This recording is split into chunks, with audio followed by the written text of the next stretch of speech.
प्रवचन करो पिताजी। तो आज पंडित जी बिहार के थे, पढ़ाई के लिए पहुंच गए बनारस, काशी में जाके पढ़ाई लिखाई किया, भागवत का पारायण, भागवत का महात्म, भागवत की शिक्षा लिया, गुरु मुख से सुना, कई पारायण किया, कई बार इसका पारायण किया, तब जाके वो एक दिन गुरु जी ने कहा कि जाओ बेटा अब तुम प्रवचन करता बन गए। ध्यान दीजिएगा, अब महाराज बिहार के पंडित जी हैं, बेचारे ट्रेन में बैठ गए। ट्रेन में जब ही बैठे, अच्छा ट्रेन का हिंदी नाम क्या है आप लोगों को पता होगा ना? ट्रेन का हिंदी नाम क्या है जी? बोले वृंदाचल रानी की जय हो। लौह पथगामी। वाह भाई, बहुत सुंदर, जोरदार ताली बजा के वृंदा। धन्य है यह घर परिवार। कहते हैं ना, बेटियां शिक्षित होती हैं तो दो कुल को बनाती हैं। धन्य है आप लोग, प्रणाम है आप सभी को इस पवित्र मंच से।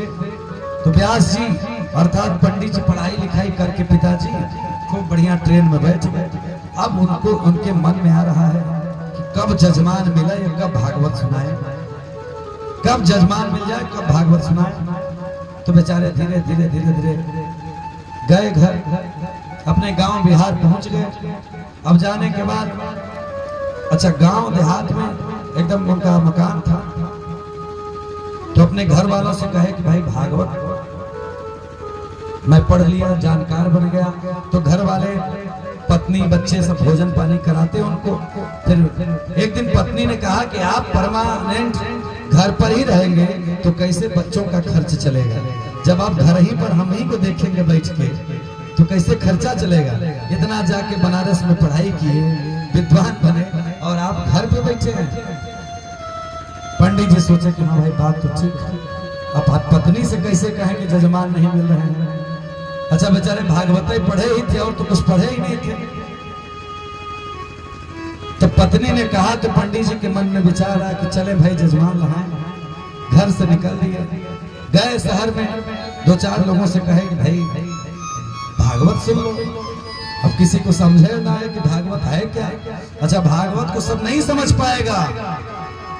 अपेक्षाकृत हमारे सोनभद्र उत्तर प्रदेश में भागवत कम होती है जितना मध्य प्रदेश में होती है। मध्य प्रदेश में भागवत ज्यादा होती है।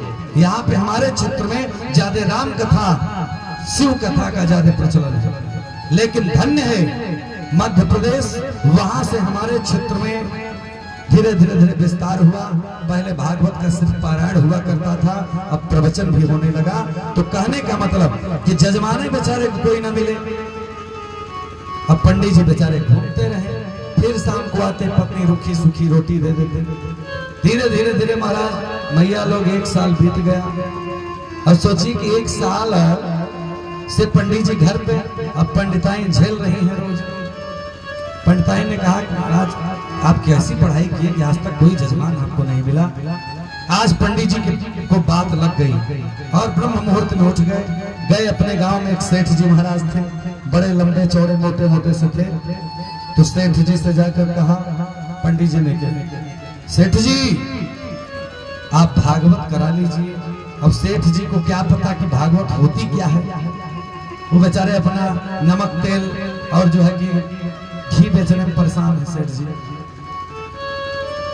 उनके घर के बच्चे आ गए छोटे छोटे सेठ जी के। फिर पंडित जी ने कहा, ए जजमान ऐसा करो तुम भागवत सुन लो। वो कहे भागवत होती क्या है? बच्चों ने पूछा भागवत होती कैसी है? पंडित जी ने कहा उसमें बड़े बड़े राक्षस आएंगे, प्रेत आएंगे, भगवान कृष्ण आके नृत्य करेंगे, नाचेंगे, बांसुरी बजाएंगे और सुंदर सुंदर अकासुर बकासुर पूतना आएंगे, सारे इसमें होगा कथा। अब बच्चों को लगा कि सही में जैसे टीवी सीरियल चलता है तो उसमें दिखाई देता है ना, तो बच्चों को लगा कि हाँ भागवत ऐसे ही होती है। अब पंडित जी से सेठ जी कहे ठीक है भाई क्या करना होगा। तब पंडित जी क्या करे भाई, जजमान जब मिलता है तब तो ठीक है, नहीं मिलता तो कह दिया कि चलो भैया कराओ। तो देना क्या होगा कि चलो जो दे देना। अब कथा करने के लिए पंडित जी अपना यही दोनों भागवत प्रथम स्कंद और द्वितीय स्कंद लेकर के दो मोटी मोटी पुस्तकें आ गए। जैसे हमारे पंडित जी लोग आए हैं, अब पहुंच गए, अब पुस्तक लेकर पहुंच गए। कहा अच्छा व्यास मंच लगाना होगा। कहीं व्यास मंच क्या होगा? एक घर के सामने चट्टान थी। बहुत लोगों के यहाँ आप लोग देखेंगे कि वो पत्थर का बना दिया जाता है, उसमें 4 घोड़ा पार्टी लग जाएगा और वहीं बैठ गए। पंडित जी का आसन वहीं विराजमान हो गया। अब बेचारे कहे घर वालों कि यहाँ बैठ जाओ। घर वाले बेचारे लड़के बच्चे सब बैठ गए। अब पंडित जी शुरुआत किए, सच्चिदानंद रूपाय विश्वोत्पत्त्यादि हेतवे तापत्रय विनाशाय श्री कृष्णाय वयं नमः बताते चले जा रहे हैं। संस्कृत का वाचन कर रहे हैं। केवल पारायण करना था, बेचारे को अकेले थे। अब पारायण करते जा रहे हैं। फिर धीरे धीरे मध्याह्न काल हो गया। सेठ जी कहे पंडित जी रुक जाइए, रुकिए रुकिए। पंडित जी हाथ जोड़े, क्या हुआ जजमान? अरे कुछ भोजन वोजन भी करेंगे? क्या नहीं, भोजन नहीं फलाहार होगा। नहीं फलाहार कुछ नहीं मैं जानता, आप मत करिए लेकिन मैं तो भोजन करूंगा। ठीक। अब रुक गए बेचारे। अच्छा एक दिन का किसी तरह पारायण पूरा हुआ। दूसरे दिन जब ही पंडित जी महाराज बैठे, घर वाले सोचे कि अब जाए भोजन कर लें, उसके बाद कथा सुनेंगे। बहुत जगह ऐसा होता है कि लोग प्रवचन में आते हैं, उसके पहले ही जाके भोजन करते हैं कि लेट हो जाएगा, 11-12 बज जाएगा, जिससे बढ़िया पहले तृप्त कर लें। अब सारे घर के लोग, परिवार के लोग, सेठ जी के सारे भोजन कर लिए। अब महाराज पंडित जी बैठ गए। पंडित जी ने हर कीर्तन शुरू कराया, हरे रामा राम रामा हरे हरे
उसी प्रकार सेठ जी ने पूछा हर कीर्तन के बाद कि पंडित जी केवल हर कीर्तन ही कराएंगे कि बताएंगे कि भागवत कब शुरू होगी?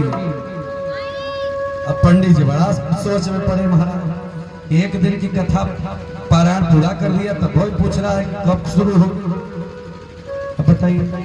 पंडित जी ने कहा चिंता मत करो, थोड़े ही देर में शुरू होगी। फिर पंडित जी शुरू किए अपना पारायण। अब पारायण करते करते थोड़े देर बाद क्या देखते हैं कि जितने घर वाले थे, सेठ जी महाराज थे, महाराज मोटे से, और सेठ जी महाराज एक चट्टान के किनारे तकिया लगाए। और तकिया मसनंद जरूर लगता है सेठ जी लोगों का। हम मसनंद लगाए और धीरे से लगाया और धीरे से महाराज खर्राटे बजने लगे। अच्छा कुछ लोग के कुंभकर्ण वाले खर्राटे बजते हैं, तेज तेज खर्राटे बजने लगे। इधर पंडित जी भागवतम है अपना, उधर घर वाले सब सो गए। अब जब कथा दूसरे दिन का पारायण पूर्ण हुआ, पुनः जयकारी लगाया, बोलिए राधा कृष्ण भगवान की जय। सेठ जग गया। सेठ पूछा पंडित जी भागवत शुरू नहीं हुई? पंडित जी बोले बस बच्चा बस शुरू होने वाली है, बस थोड़ा सा रुक जाओ। अब तो फंसी गए थे बेचारे। सारे बच्चे कहे पापा कब आएगी पूतना, कब भगवान कृष्ण आएंगे। दूसरा दिन कैसे समाप्त हुआ, तीसरा दिन शुरू हुआ। सेठ जी आज बच्चों के कहने पर पहले मूड बना के बैठे थे कि आने दो आज। तीसरे दिन की कथा जब ही हर कीर्तन करा के पारायण शुरू किया, तब तक पूछे सेठ जी, पूछे पंडित जी भागवत कब शुरू होगी। पंडित जी ने कहा भागवत तो शुरू है प्रभु, आप ही के समझ में नहीं आ रहा कि भागवत है क्या है। श्रवण है ये, पिबत भागवतम रसमालयम, पिबत भागवतम रसमालयम। ये पीने की वस्तु है, सुनने की तो छोड़ दीजिए। तो आपके नहीं समझ में आई। आप भैया भाई सेठ जी उठाए 6 फीट का डंडा, जैसे विराजमान है ये डंडा, उठाए 6 फीट का डंडा, कहे आज हम दिखाते हैं कि भागवत कैसे शुरू होती है। अब महाराज पंडित जी की हालत खराब, कहे भैया 1 रुपया मत देना, कम से कम हमको पारायणवा पूरा कर लेने दो, वरना ही सारी हमारी विद्या खत्म हो जाएगी। किसी प्रकार बेचारे पूरा किए, फिर घर चले गए। भागवत जी को लाल पोथी में बनाकर बढ़िया बांध के घर में रख दिया अलमारी में। कहे भगवान इसे जजमाने से पीछा छूटा।